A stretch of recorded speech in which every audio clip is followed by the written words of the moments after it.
ഇതാണ് കേരളത്തിലെ എറണാകുളം ജില്ലയിൽ ഉൾപ്പെടുന്ന മലയാറ്റൂർ മലയും തൊട്ട് താഴെ വരുന്ന നക്ഷത്ര തടാകമെന്ന മണപ്പാട്ട് ചിറ. എറണാകുളം ടൗണിൽ നിന്ന് 42 കിലോമീറ്റർ ദൂരെയാണ് മലയാറ്റൂർ മല. ക്രിസ്തു ശിഷ്യനായ തോമാസ് ലീഹായുടെ പാദസ്പർശനമേറ്റ എന്നതിൻ്റെ പേരിൽ മലയാറ്റൂർ മല പ്രശസ്തമാണ്. മലയാറ്റൂർ മലയുടെ മുകളിൽ തോമാസ് ലീഹായുടെ പേരിലൊരു പള്ളിയുണ്ട്. ആ മലയുടെ മുകളിൽ വെളിച്ചം കാണുന്ന അടുത്താണ് പള്ളിയുള്ളത്. തൊട്ട് താഴെയാണ് ഈ ചിറ. ഇത് മനുഷ്യനിർമ്മിതമായിട്ട് ഉണ്ടാക്കിയതാണ്. ഇവിടെയുള്ള ആളുകളുടെ കാർഷിക ആവശ്യത്തിനും മറ്റ് ജലത്തിൻ്റെ ആവശ്യത്തിനുമായിട്ട് നിർമ്മിച്ചതാണ്. ഇതിൻ്റെ പരിസരത്തുള്ള ടൗണുകളാണ് കാലടി, അങ്കമാലി, പെരുമ്പാവൂർ എന്നീ ടൗണുകൾ.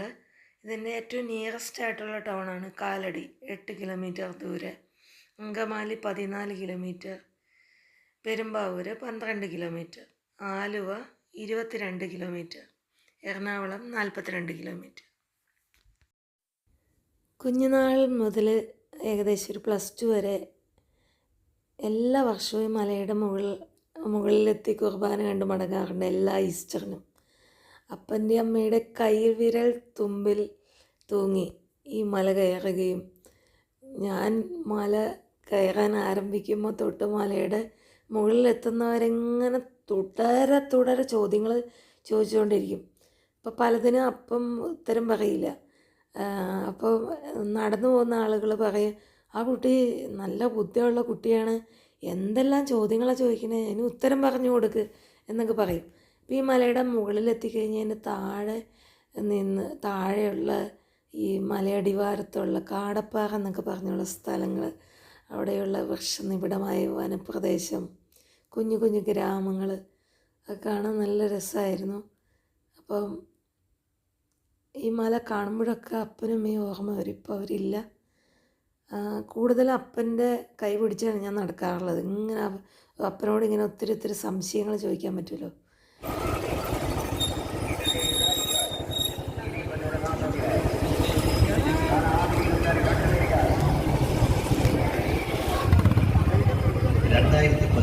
ഡിസംബറിലാണ് നക്ഷത്ര തടാകം എന്ന ആശയം യാഥാർത്ഥ്യമായത്. മലയാറ്റൂർ മലയടിവാരത്തുള്ള മണപ്പാട്ടുചിറ പിന്നീട് നക്ഷത്ര തടാകമായി മാറുകയായിരുന്നു.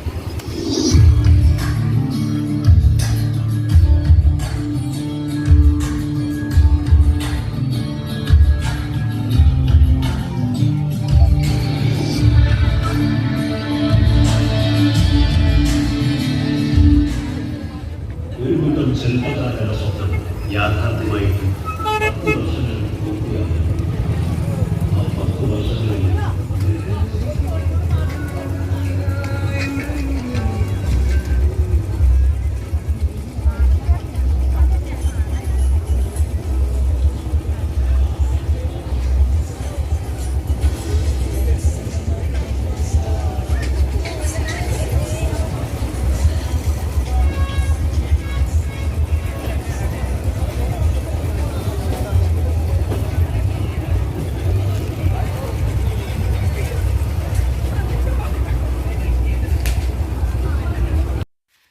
മലയാറ്റൂർ ഫോറസ്റ്റ് ഡിവിഷൻ്റെ ഭാഗമാണ് ഈ മലയാറ്റൂർ മല. നീലേശ്വരം ഗ്രാമപഞ്ചായത്ത്, അങ്കമാലി ബ്ലോക്ക്, എറണാകുളം ജില്ല എന്നിങ്ങനെ ഉള്ള ഡിവിഷൻ ഇതിൻ്റെ കീഴിലാണ് ഇത് വരുന്നത്. അപ്പോൾ അതുകൊണ്ട് തന്നെ ഇവിടുത്തെ ജനകീയ വികസന സമിതിയുടെ പഞ്ചായത്തിൻ്റെയും നേതൃത്വത്തിൽ തുടർച്ചയായ 10ാമത്തെ വർഷമാണ് ഈ മെഗാ കാർണിവൽ. 2015 5015 നക്ഷത്രങ്ങൾ കൊണ്ട് അലങ്കരിച്ചാണ് ഇത് ആരംഭിക്കുന്നത്. ഈ മണപ്പാട്ട് ചിറ എന്ന് പറയുമ്പോൾ 110 ഏക്കർ വിസ്തൃതിയിൽ വെള്ളം നിറഞ്ഞു കിടക്കുന്ന ഒന്നാണിത്. ഈ വർഷമാകുമ്പോഴേക്കും 10,024 നക്ഷത്രങ്ങൾ കൊണ്ടാണ് ഈ തടാകത്തിന് ചുറ്റും അലങ്കരിച്ചിരിക്കുന്നത്. എല്ലാ വർഷവും ഡിസംബർ 25 വൈകിട്ട് 6 മണിക്ക് നക്ഷത്ര തടാകം മെഗാ കാർണിവൽ സ്വിച്ച് ഓൺ കർമ്മം നടത്തും. എന്നിട്ട് ഡിസംബർ 31 ഇവിടെ തയ്യാറാക്കിയിരിക്കുന്ന 78 അടി ഉയരമുള്ള ക്രിസ്മസ് പപ്പാനിയെ കത്തിച്ചുകൊണ്ട് ന്യൂ ഇയറിനെ വരവേൽക്കുകയാണ് ചെയ്യുക. ഇവിടെ വിവിധ തരത്തിലുള്ള വർണ്ണങ്ങളിലുള്ള നക്ഷത്രങ്ങളും വൈദ്യുത ദീപാലങ്കാരങ്ങളും വിവിധ തരത്തിലുള്ള റൈഡുകളും അമ്യൂസ്മെൻറ്റ് പാർക്ക്, പിന്നെ ഫുഡ് കോർട്ടുകൾ, ബോട്ടിംഗ്, വിവിധതരം വിൽപ്പനശാലകളെല്ലാം കൊണ്ടും വളരെ സജീവമാണ്. ഈ പരിസരത്തുള്ള ആളുകളൊക്കെ വരുന്നുണ്ട്, അല്ലാതെയും ഒരുപാട് ആളുകൾ വരുന്നുണ്ട്. 6 ദിവസം നീളുന്ന പരിപാടിയാണ്. എല്ലാ ദിവസവും വൈകുന്നേരം ഒരു 6:30 ആകുമ്പോഴേക്കും ഈ നക്ഷത്രങ്ങളുടെ ഉള്ളിലെ ബൾബ് കത്തിക്കും. അങ്ങനെ ഇവിടെ എല്ലാം വളരെ ഒരു വർണ്ണപ്രപഞ്ചമാകും. വൈദ്യുതാലങ്കാരം കൊണ്ടുള്ളതാ കാണുന്നില്ലേ ഇങ്ങനെ. പിന്നെ അതിനോടനുബന്ധമായിട്ട് തന്നെ പല കലാപരിപാടികളും ഇവിടെ നടത്തുന്നുണ്ട്. മിമിക്രി ഷോ, കഥാപ്രസംഗം, അങ്ങനെ പല ഓരോ ദിവസവും ഓരോ തരത്തിലുള്ള പരിപാടികൾ നടത്താറുണ്ട്. ഇതിന് തൊട്ടടുത്ത് NHൻ്റെ ഒന്നും തൊട്ടടുത്തല്ലാത്തത് കൊണ്ട് തന്നെ ഇവിടെ അത്രയ്ക്കധികം ജനക്കൂട്ടമൊന്നുമില്ല. പക്ഷേ എങ്കിലും പോരുന്ന വഴിക്ക് കുറച്ച് ബ്ലോക്കൊക്കെ കണ്ടിരുന്നു. മലയാറ്റൂർ ഫോറസ്റ്റ് ഡിവിഷൻ്റെ കീഴിലാണ് ഈ മലയാറ്റൂർ മല എന്ന് പറഞ്ഞല്ലോ. തമിഴ്നാടിൻ്റെ ബോർഡർ വരെ ഈ മലയുടെ അറ്റത്തായിട്ട് ബോർഡർ പങ്കിടുന്നു. ഇതിൻ്റെ ചുറ്റുമായിട്ട് പല ഭാഗത്തും പോലീസ് വാഹനത്തിലും അല്ലാതെയും പോലീസുകാർ ഡ്യൂട്ടിയിലുണ്ട്. പക്ഷേ ഈ ചിറ കഴിഞ്ഞുള്ള ഭാഗത്ത് ലൈറ്റ് വളരെ കുറവായിട്ട് കാണപ്പെട്ടു. എങ്കിലും ഇങ്ങനെ ഒരു വളരെ വിശാലമായൊരു ജലാശയത്തിന് ചുറ്റും ഇങ്ങനെ ദീപാലങ്കാരം ചെയ്തിരിക്കുന്ന കാഴ്ച ഭയങ്കര രസമാണ്. ഈ ഇടവകയിലുള്ള അല്ലെങ്കിൽ ഈ പ്രദേശത്തുള്ള ആളുകൾക്ക് രാത്രി ഈറോളം ഇവിടെ കഴിച്ചു കൂട്ടുന്നത് ഭയങ്കര ഹൃദ്യമായ അനുഭവമായിരിക്കും. കാരണം ഇവിടെ ഒപ്പം തന്നെ ഇഷ്ടംപോലെ ഫുഡ് കോർട്ടുകളുണ്ട്. ഒത്തിരി ആസ്വാദനത്തിനുള്ള പല കാര്യങ്ങളും അവിടെ തയ്യാറാക്കിയിട്ടുണ്ട്. കൂടാതെ രാത്രി വൈകുവോളം ഒരുപാട് കലാപരിപാടികൾ ഇതിനോടനുബന്ധമായിട്ട് തന്നെയുണ്ട്. സത്യത്തിൽ 2 പ്രാവശ്യം തടാകത്തിന് ചുറ്റുമായിട്ട് റൗണ്ട് അടിച്ചു. ആദ്യത്തെ പ്രാവശ്യം പോയപ്പോൾ ലൈറ്റ് ഇട്ടിട്ടുണ്ടായില്ല. 6:30 6:45 മറ്റോ ലൈറ്റ് ഓണാക്കുള്ളൂ എന്ന് പറഞ്ഞു. എങ്കിലും അല്ലാതെ തന്നെ കുറച്ച് പകൽ വെളിച്ചം ബാക്കിയുണ്ടായിരുന്നു. അങ്ങനെ ഒന്ന് കണ്ടു. തുടക്കത്തിൽ അങ്ങനെയാണ് കണ്ടത്. അതിന് ശേഷം വീണ്ടും എല്ലാ ലൈറ്റുകളും തെളിയിച്ചതിന് ശേഷം ഒന്നും കൂടി ഇതിന് ചുറ്റും നോക്കി കണ്ടു. അപ്പോഴേക്കും ഫോണിൽ ഗാലറി ഫുള്ളായി എന്നുള്ള മെസ്സേജ് കണ്ടു. എന്നിട്ടും കുറച്ച് ഗാലറിയിൽ ആവശ്യമില്ലാത്ത കളഞ്ഞിട്ട് പിന്നെയും ഷൂട്ട് ചെയ്തു. കണ്ടത് തന്നെയാണ് വീണ്ടും റിപ്പീറ്റ് ചെയ്യണത്. എങ്കിലിത് മൊബൈൽ ഫോണിൽ എടുക്കുന്നതുകൊണ്ട് തന്നെ നമ്മൾ കൺമുൻപിൽ കാണുന്ന ആ ഒരു ഫീല് നമുക്ക് ഈ വീഡിയോയിൽ കാണാൻ പറ്റില്ല. നല്ല ക്യാമറ, DSLR നല്ല ലെൻസൊക്കെയുള്ള ക്യാമറ വെച്ച് എടുത്ത ഒരു പക്ഷേ ആ ഫീല് കിട്ടുമായിരിക്കും. എന്നിരുന്നാലും നമ്മൾ ഇത്തരം സ്ഥലങ്ങളിൽ പ്രത്യേകിച്ച് ഒരു നൈറ്റ് മോഡൊക്കെ ആകുമ്പോൾ നമ്മൾ നേരിട്ട് കാണുന്ന ഒരു ദൃശ്യാനുഭവം വീഡിയോ ക്യാമറയിൽ കിട്ടുക എന്നുള്ളത് വളരെ അപൂർവമാണ്. ഈ സ്ഥലത്തൂടെ പകൽ ഒരുപാട് പ്രാവശ്യം പോയിട്ടുണ്ട്. പ്രത്യേകിച്ച് കാർ ഓടിച്ച് പഠിക്കാനൊക്കെ ഈ ഏരിയ വളരെ ശാന്തമായിട്ട്, ഒട്ടും തന്നെ ക്രൗഡല്ലാത്ത, ഇങ്ങനെയുള്ള സമയത്തല്ലാത്തപ്പോഴൊന്നും ഇവിടെ വളരെ വിജനമായിരിക്കും. അതുകൊണ്ട് തന്നെ വാഹനം ഓടിച്ച് പഠിക്കാൻ ഞങ്ങളൊക്കെ പലപ്പോഴും വരാറുള്ളതാണ്. ഞാനൊരു വീഡിയോ തന്നെ ഇട്ടിട്ടുണ്ട് ഈ നക്ഷത്ര തടാകത്തിന് ചുറ്റും ഡ്രൈവ് ചെയ്യുന്നത്. ഇവിടെ വരുമ്പോൾ ഭയങ്കര മനസ്സിന് നല്ല ഒരു ശാന്തത ലഭിക്കുന്ന സ്ഥലമാണ്. ഇവനിപ്പോഴാണെങ്കിൽ നമുക്ക് അതിനെ പേടിക്കാനൊന്നുമില്ല. എല്ലായിടത്തും പോലീസ് ഡ്യൂട്ടിയിലുണ്ട്. പിന്നെ ആളുകളായാലും ഭയങ്കര ഫ്രണ്ട്ലി ആയിട്ടാണ്. ഈ തടാകത്തിൻ്റെ ചുറ്റുമുള്ള ചില ഭാഗങ്ങളിൽ വാഹനം നിർത്തിയിട്ട് കുറച്ച് നേരം അവിടെ ശാന്തമായി ചിലവഴിച്ചു. അതിൻ്റെ ഉദ്ദേശം 2025 എങ്ങനെ ആയിരിക്കണം എന്നുള്ള ചില തീരുമാനങ്ങളും ചില പുനരാലോചനകളൊക്കെ നടത്താൻ വേണ്ടിയിട്ടാണ്. 2024 മോശം കാര്യങ്ങളൊന്നും 2025 ഉണ്ടാകാതിരിക്കാനുള്ള ചില തീരുമാനമെടുപ്പുകൾ. മോശം കാര്യങ്ങളെന്ന് ഉദ്ദേശിക്കുന്നത് നമ്മുടെ ചില ശീലങ്ങൾ, പ്രത്യേകിച്ചും financial management and communication plus future plans, ഇങ്ങനെ കുറേ കാര്യങ്ങൾ ആലോചിക്കുകയും കടലാസിൽ എഴുതി വയ്ക്കുകയും ചെയ്തു. അതൊക്കെ എത്രമാത്രം പ്രാവർത്തികമാക്കുമെന്ന് അറിയില്ല. ഞാൻ പിന്നെ ഓരോ വർഷവും അങ്ങനെ തലകീഴായി മറിക്കുന്ന രീതിയിലുള്ള തീരുമാനങ്ങളും മാറ്റങ്ങളും ഒന്നും സ്വീകരിക്കാറില്ല. ഓരോ വർഷവും ഓരോ വർഷത്തെയും ഓരോ ദിവസവും എനിക്ക് പുതുവർഷമായിട്ട് തന്നെയാണ്. ഓരോ ദിവസവും രാവിലെ മുതൽ വൈകുന്നേരം വരെ നമ്മുടെ ജീവിതത്തെ എങ്ങനെ കൂടുതൽ ബെറ്ററാക്കാം, എങ്ങനെ മാറ്റങ്ങൾ വരുത്താം, എങ്ങനെ പുത്തനാക്കാം എന്ന് നമ്മളോട് തന്നെ മത്സരിച്ച് മാറ്റങ്ങൾ വരുത്താൻ ശ്രമിക്കുന്ന ഒരാളാണ് ഞാൻ. അതിലുപരിയായിട്ട് ജീവിതത്തെ വരുന്നത് പോലെ തന്നെ സ്വീകരിക്കുന്നതിൽ ഒരാനന്ദം കണ്ടെത്തുന്ന ആളുമാണ് ഞാൻ. കാരണം നമ്മൾ വല്ലാതെ ജീവിതത്തോട് മത്സരിച്ചാൽ, യുദ്ധം ചെയ്താൽ അത് വല്ലാത്തൊരു കൃത്രിമത്വം ഫീൽ ചെയ്യും. അപ്പോൾ അതുകൊണ്ട് പൊതുവെ ജീവിതത്തിൽ വരുന്ന കാര്യങ്ങളൊക്കെ ഒരു പരിധി വരെ അതുപോലെ തന്നെ സ്വീകരിക്കുന്ന ഒരു ശീലവും എനിക്കുണ്ട്. അതുകൊണ്ട് തന്നെ ഈ വർഷം അവസാനിക്കാൻ പോകുന്ന ഏതാനും ദിവസങ്ങളുടെ ഈ നിമിഷങ്ങളിൽ അങ്ങനെ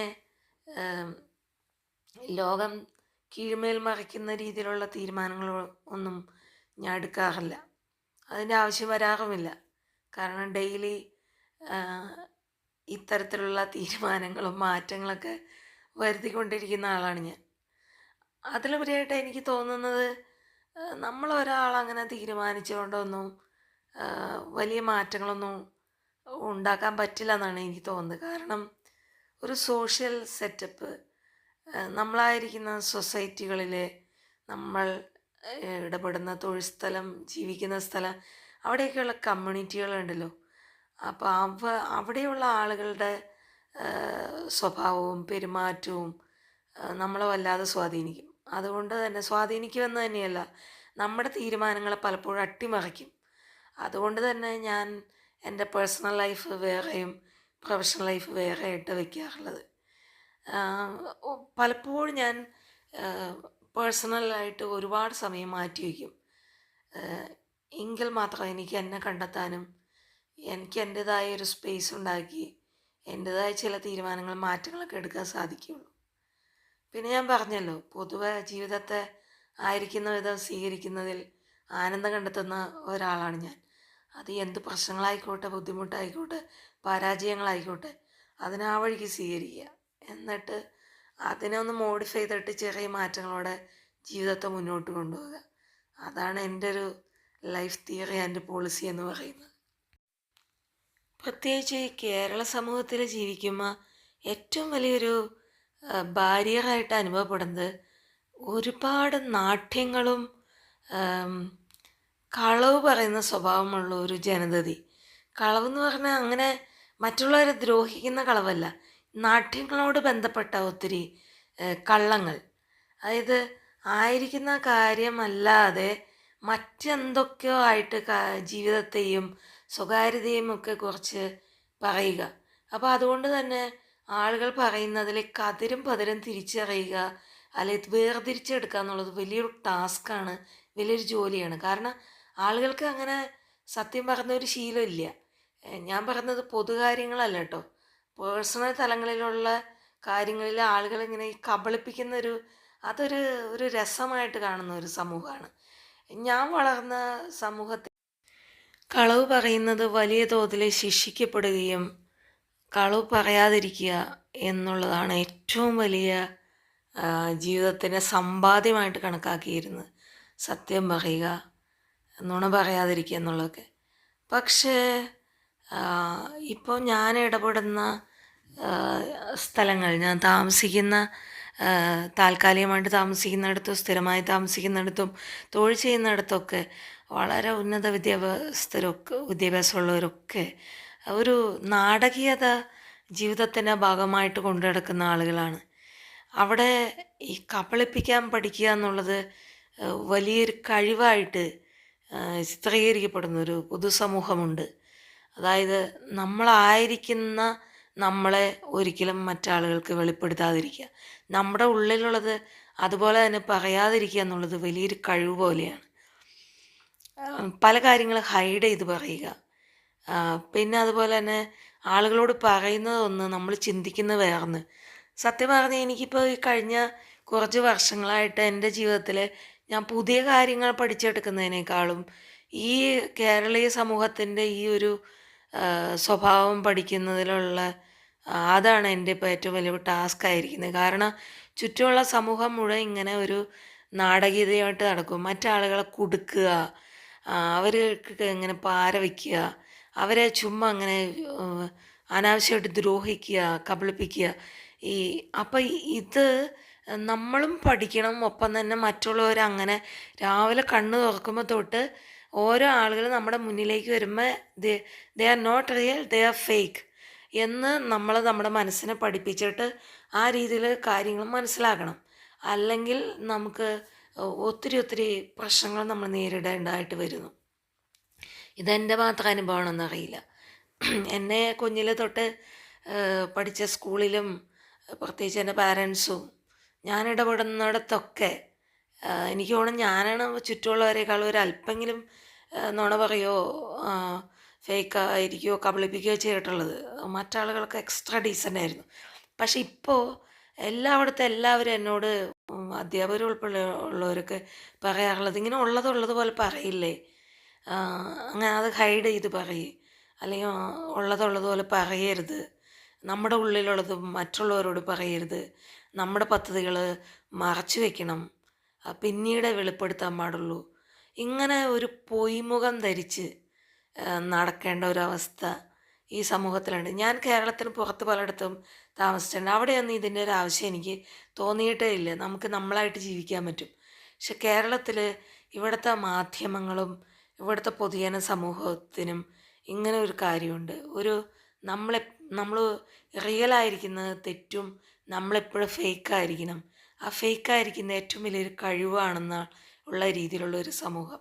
അപ്പോൾ എന്താണെങ്കിലും ശരി, ഈ പുതുവത്സരത്തിലേക്ക് കടക്കുമ്പോൾ ഇതൊക്കെയായിട്ട് ബന്ധപ്പെട്ട കാര്യങ്ങളൊക്കെയാണ് എൻ്റെ മനസ്സിൽ വന്നതും. എന്ന് വിചാരിച്ചിട്ട് ഞാനൊരിക്കലും ഫേക്കാവാൻ തീരുമാനിച്ചിട്ടില്ല. ഈ ഫേക്ക് സൊസൈറ്റിയോട് ചേർന്ന് നിൽക്കാൻ തീരുമാനിച്ചിട്ടില്ല. നമ്മൾ ഉദ്ദേശിക്കുന്ന ലക്ഷ്യങ്ങളിലേക്ക് എത്തിച്ചേരാൻ പറ്റുന്നവരെ നമ്മുടെ പേഴ്സണാലിറ്റി, നമ്മുടെ വ്യക്തിത്വം, അല്ലെങ്കിൽ നമ്മുടെ ശീലങ്ങളും സ്വഭാവങ്ങളും ഒക്കെ അധികം പരിക്കേൽക്കാതെ മുഷിയാതെ ഒരു സുരക്ഷിത കവചത്തിന് കീഴിൽ സുരക്ഷിതമാക്കി വെക്കുക. ഇതൊക്കെയാണ് എൻ്റെ മനസ്സിൽ ഞാൻ തീരുമാനിച്ച് വെച്ചിരിക്കുന്നത്. ഏറ്റവും വലിയ തമാശ എന്താണെന്ന് വെച്ചാൽ എൻ്റെ ചുറ്റുമുള്ളവരൊക്കെ പറയുന്നത് ഞാനാണ് ഫേക്കെന്ന്. ഞാനിവിടെ പറയാൻ ഉദ്ദേശിച്ചത് എന്താണെന്ന് വെച്ചാൽ, അതായത് ഞാൻ സ്കൂളിലൊക്കെ പഠിച്ച കാലത്ത് എൻ്റെ കൂടെയുള്ള കുട്ടികളും എൻ്റെ ചുറ്റുപാടുള്ള സമൂഹമൊക്കെ മനസ്സ് സങ്കടം വന്നാൽ ആ സങ്കടം പുറത്ത് കാണിക്കും, സന്തോഷം വന്നാൽ അത് പുറത്തേക്ക് കാണിക്കും. നേരെ മറിച്ച് ഇപ്പോൾ ഞാൻ ഇടപെടുന്ന സമൂഹത്തിലുള്ള എൻ്റെ അതേ പ്രായത്തിലുള്ളവരുൾപ്പെടെ ഉള്ളിൽ നമുക്ക് സങ്കടമുള്ളപ്പോൾ നമ്മൾ പുറമെ സന്തോഷം കാണിക്കുക. അതുപോലെ തന്നെ നമ്മൾ വ്യക്തികളോട് എന്ത് കാര്യം പറയുമ്പോഴും അതിൽ പല ലേയേഴ്സ് ഉണ്ടാകും. അത് മനസ്സിലുള്ളത് അതുപോലെ തന്നെയായിരിക്കില്ല. അത് പല തട്ടിലാക്കിയിട്ട് പല പൊയ്മുഖങ്ങളൊക്കെ വെച്ചിട്ട്, എന്താ അതിനെ എങ്ങനെ വിവരിക്കാമെന്ന് എനിക്കറിയില്ല, ഒരുപാട് ആർട്ടിഫിഷ്യാലിറ്റി കലർത്തുക, അത് തന്നെയാണ് ഞാൻ ഫേക്ക് എന്ന് ഉദ്ദേശിക്കുന്നത്. അതൊരു കലയോ ഒരു ട്രെൻഡൊക്കെ ആക്കി മാറ്റുന്നു. അപ്പോൾ ഞാനിത് കുറേ കാലമായിട്ട് ഇന്ന് ചിന്തിക്കും. അപ്പോൾ എനിക്ക് പലപ്പോഴും തോന്നിയിട്ടുള്ളത്, ഞാൻ ജീവിച്ചു വളർന്ന പ്രദേശത്തിനൊരു പ്രത്യേകതയായിരിക്കാം. എനിക്ക് പലപ്പോഴും ഇങ്ങനെ കുഞ്ഞു കള്ളം പറയുന്നതിൻ്റെ പേരിൽ ഞാനായിരിക്കുന്ന സമൂഹത്തിൽ എനിക്ക് വലിയ ശിക്ഷകൾ ഏറ്റുവാങ്ങേണ്ടി വന്നിട്ടുണ്ട്. ചിലപ്പോൾ ഒരു മായ്ക്കുന്ന റബ്ബർ അല്ലെങ്കിൽ ഒരു പെൻസിൽ, ആ പെൻസിൽ തീരാറായി കളയാൻ വെച്ചിരിക്കുന്ന പെൻസിലാണെങ്കിൽ പോലും അതൊക്കെ എടുക്കുന്നത് വലിയ മോഷണ കുറ്റമായിട്ട്, ഒരു കുഞ്ഞു നുണ പറയുന്നത് വലിയ തെറ്റായിട്ടൊക്കെ കരുതുന്ന ഒരു സമൂഹത്തിലാണ് ഞാൻ വളർന്നത്.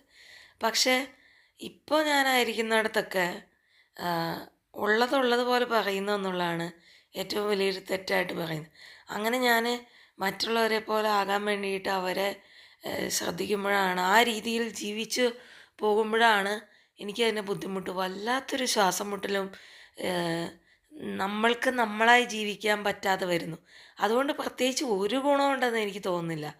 നമ്മുടെ ഉള്ളിലുള്ള സങ്കടങ്ങളൊക്കെ വിഷമങ്ങളും മറ്റുള്ളവരോട് പറഞ്ഞുകൊണ്ട് എന്താ ബുദ്ധിമുട്ടുള്ളത്? നമുക്ക് ആ വ്യക്തികളെ ആശ്വസിപ്പിക്കാം. അവർക്ക് കുറച്ചുകൂടി വളരാൻ പറ്റും. ഇത് ഇപ്പോഴത്തെ സമൂഹത്തിലുള്ളവർ പറയുന്ന വിഷമം പോലും വളരെ മാനിപ്പുലേറ്റഡ് ആണ്.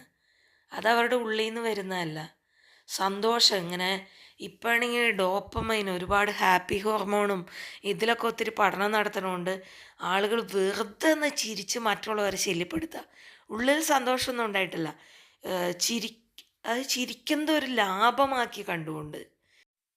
അങ്ങനെ വരുമ്പോഴുള്ള പ്രശ്നം എന്താണെന്ന് വെച്ചാൽ നമ്മൾ മറ്റൊരാളെ കേൾക്കുമ്പോൾ നമുക്ക് ഒരുപാട് എഫേർട്ട് എടുക്കേണ്ടി വരുന്നു. ഇതിലേതാണ് ശരി, ഏതാണ് വാസ്തവം, ഏതാണ് തെറ്റായതെന്ന് നമ്മളത് സോർട്ട് ചെയ്തെടുക്കേണ്ട ഒരു ആവശ്യം വരുന്നുണ്ടല്ലോ. അപ്പോൾ എനിക്ക് തോന്നുന്നത് ആ പഴയൊരു രീതി തന്നെ നല്ലത്. നമ്മുടെ ഉള്ളിലുള്ള സങ്കടം അതുപോലെ തന്നെ അവതരിപ്പിക്കുക, സന്തോഷം അതുപോലെ തന്നെ അവതരിപ്പിക്കുക. അപ്പോൾ നമുക്ക് നമ്മുടെ സമയത്ത് കുറച്ചൊരു പ്രൊഡക്റ്റീവായിട്ട് മറ്റ് നല്ല കാര്യത്തിന് വേണ്ടി ഉപയോഗിക്കാം. മാത്രമല്ല അവിടെ വളർച്ചയുണ്ടാകും. ഇതിപ്പോൾ എന്നാ വെച്ചാൽ എല്ലാവരും സ്റ്റേജിൽ അഭിനയിക്കാൻ വരുന്ന പോലെയാണ്. ഞാൻ താമസിക്കുന്ന ഹോസ്റ്റലായിക്കോട്ടെ, തൊഴിൽ സ്ഥലമായിക്കോട്ടെ, എല്ലായിടത്തും എല്ലാവരും ഈ സ്റ്റേജിന് വേണ്ടതായ വേഷവിധാനം മേക്കപ്പോ ഇല്ലെന്നുള്ളൂ. പക്ഷേ ഡയലോഗ് സ്ക്രിപ്റ്റ് കംപ്ലീറ്റ് ഫേക്ക് ഒരു അച്ചീവ്മെൻ്റായിട്ട് കാണുന്ന ഒരു സമൂഹം. അതിൽ ഏറ്റവും വലിയ തമാശ എന്ന് വെച്ചാൽ ഞാനിടപെടുന്ന സമൂഹത്തിലുള്ളവർ എന്നോട് പറയുന്നത് ഞാനാണ് ഫേക്കെന്ന്. അങ്ങനെ ഒരു കോൺഫ്ലിക്റ്റ് അവിടെ നടക്കുന്നുണ്ട്. എന്തായാലും എനിക്കിതിനെ എനിക്ക് തോന്നുന്നത് വികസിത സമൂഹങ്ങളിൽ, അതായത് നമ്മൾ വളർന്ന രാജ്യങ്ങൾ എന്ന് പറഞ്ഞാൽ യൂറോപ്പ് രാജ്യങ്ങളൊക്കെ ഉണ്ടല്ലോ, അവിടെ ജീവിക്കുന്ന പല ആളുകളും പറയുന്ന ഒരു കാര്യം, അവിടെ എല്ലാം റിയലാണ്. ആളുകൾ ഉള്ളതുപോലെ പറയും. ഇങ്ങനെ കള്ളം പറയില്ല, പറ്റിക്കില്ല. അവിടെ വളർച്ചയുണ്ടാകും. അതെന്താണെന്ന് വെച്ചാൽ നമ്മളായിരിക്കുന്ന പോലെ ആയാൽ മാത്രമേ നമുക്ക് മുന്നോട്ട് വളരാൻ പറ്റുള്ളൂ. അല്ലാതെ നമ്മളൊരു മുഖം മൂടി വെച്ച് ഫേക്കായിട്ട് ഇത് ഉള്ളതുപോലെ കാണിക്കാതെ സങ്കടം വരുമ്പോൾ ചിരിക്കുന്നു, സന്തോഷം വരുമ്പോൾ സങ്കടഭാവം കാണിക്കുന്നു, ഒരാളെ വിമർശിക്കാൻ തോന്നുമ്പോൾ നമ്മൾ പുകഴ്ത്തുന്നു, തെറ്റായ കാര്യത്തെ നമ്മൾ പുകഴ്ത്തി പറയുന്നു, അതിനെ അഭിനന്ദിക്കുന്നു. അങ്ങനെ കാണിച്ചാൽ അങ്ങനെ ഒരു ഫേക്ക് സൊസൈറ്റിയിൽ എന്ത് വളർച്ചയുണ്ടാകുക? ചില നൈമിഷിക സന്തോഷം മാത്രം ഉണ്ടാവും. ടോട്ടൽ ഫെയിലിയർ ആയിരിക്കും. ഇത് കുഞ്ഞു സമൂഹമല്ലേ. എനിക്ക് തോന്നുന്നു കേരളത്തിൻ്റെ ഒരു സോഷ്യൽ മനസ്സാക്ഷി അല്ലെങ്കിൽ ഒരു സോഷ്യൽ ക്യാരക്ടർ വരെ അങ്ങനെ ആയിട്ടുണ്ടോ എന്ന് വരെ ഞാൻ സംശയിക്കുന്നു. എന്താണെങ്കിലും ശരി, ഇതൊന്നും പറയാനല്ല കേട്ടോ വന്നത്. ഈ വർഷം അവസാനിക്കുമ്പോൾ അതിൻ്റെ അനുബന്ധമായ ചില ചിന്തകൾ പറഞ്ഞെന്നുള്ളൂ. എന്തായാലും ശരി, good bye to 2024 and welcome to 2025 and wish you all advance happy new year.